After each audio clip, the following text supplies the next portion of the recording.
So today we'll be making an eggless chocolate cake with ganache.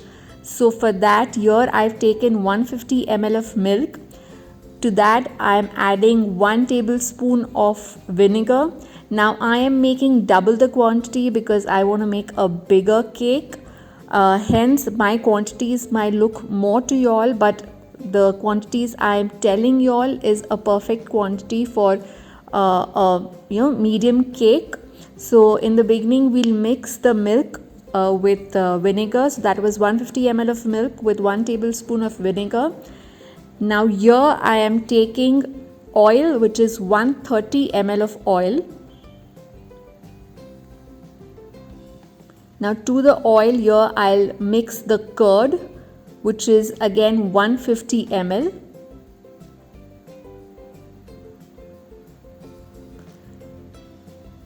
Sugar is 300 grams. Now sugar you can also reduce. Usually I use 250 grams, but if you want a little more sweeter, you can use 300 grams. Then I'm adding around 1.5 teaspoon of vanilla. I'm using a stand mixer here. You can also use a hand mixie or just a normal whisk. On medium speed, whisk it for at least 2 to 3 minutes till everything is incorporated and it becomes a little foamy. So here my wet ingredients are mixed.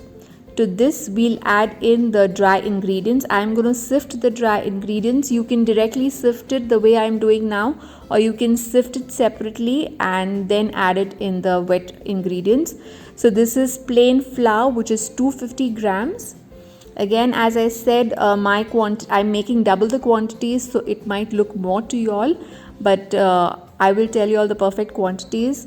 So it's 250 grams of maida, plain flour. To that I'm adding 1.5 teaspoon of baking powder and 1.5 teaspoon of baking soda.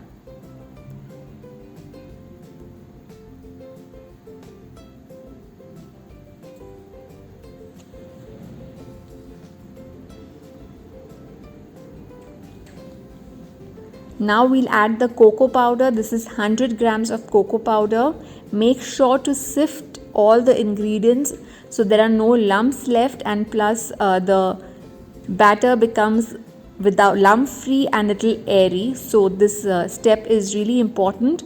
Then I'm adding 1 teaspoon of coffee. You can also skip the coffee if you want. Then goes in 1 teaspoon of salt. Again mix all the ingredients. Now after adding the dry ingredients, especially the flour, you don't want to whisk it too much. Now since my quantity is more, I am whisking it just for a minute till it gets incorporated, but you don't want to work the batter a lot after you add the dry ingredients.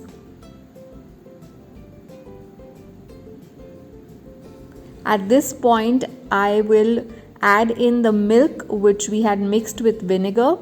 Add it in little by little. You can also add buttermilk in this place. If you have buttermilk, add the same quantity, that is 150 ml of buttermilk instead of milk. Give it a good mix. Make sure everything is incorporated well.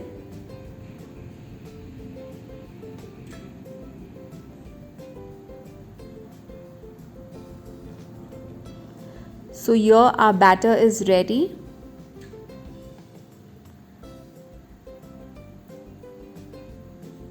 Just mix it once with a spatula and scrape it from the bottom to make sure it's incorporated well. And same time my oven is preheating at 180 degrees Celsius for 10 minutes. And here I have lined a baking tray. I have just oiled it a little bit. You can use butter, and I have lined it with parchment paper, also called as butter paper. As I said, I have made double the quantity because my tray was big. The quantity which I have told you all is perfect for two 9-inch round cake tins, or you can use a square brownie tin as well. So whichever you prefer. Since I'm making 1 number cake, I wanted a square tin. Spread it out evenly.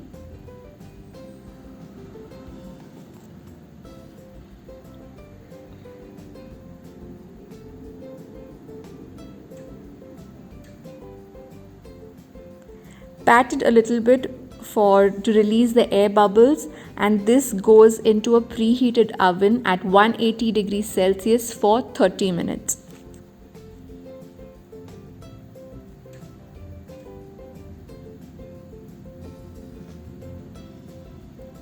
So I've removed the cake from the oven. It took 30 minutes, and as you can see, once you insert a skewer, it comes out clean. We let it cool down.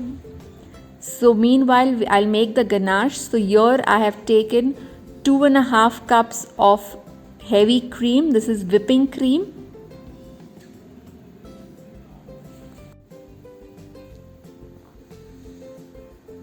Once the cream comes up to a boil, off the flame, and I've added 3 cups of dark chocolate chips. If you don't have chocolate chips, use a chocolate slab. Before adding it, just chop it fine so it melts faster. Cover it and keep it for 10 minutes. After 10 minutes, as you can see, the chocolate has melted. Give it a good mix so everything is mixed well.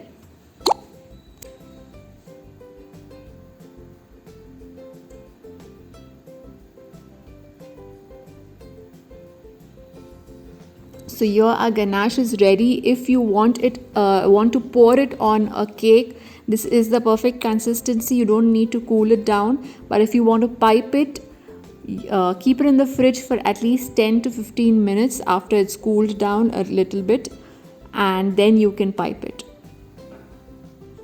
Don't leave it in the fridge for too long, otherwise it's going to become hard and won't be able to pipe it.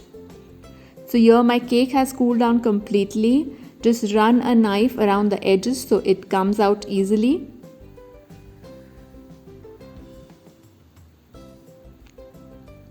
Flip it over and remove the parchment paper.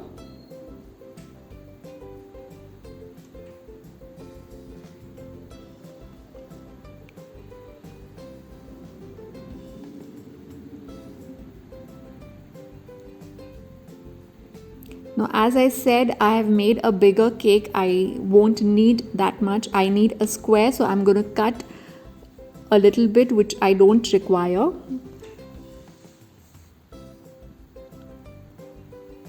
Now, for 1 number cake, we need 3 lines. So depending on how thick the cake you want, you can keep the lines. So this is basically around 2 inches.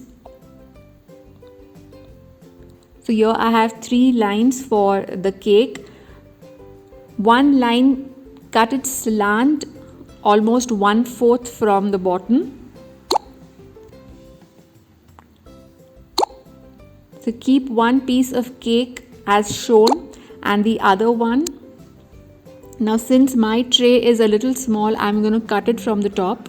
If you have a bigger one, you can leave it as it is.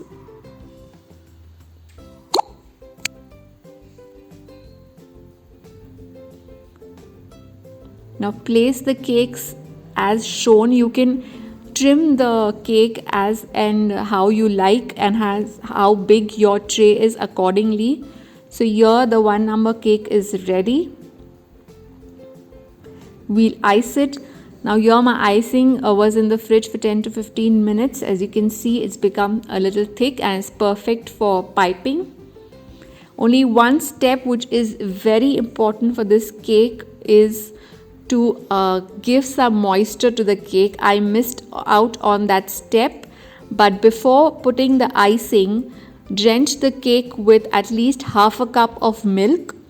Because it's an eggless cake, it's rich but it's a little dry cake, so you need to drench it with some liquid So I would prefer using around half a cup of milk and just spoon the milk all over the cake before icing. You can also use sugar syrup if you want, or any other juice. Orange juice, for example, will go well as well.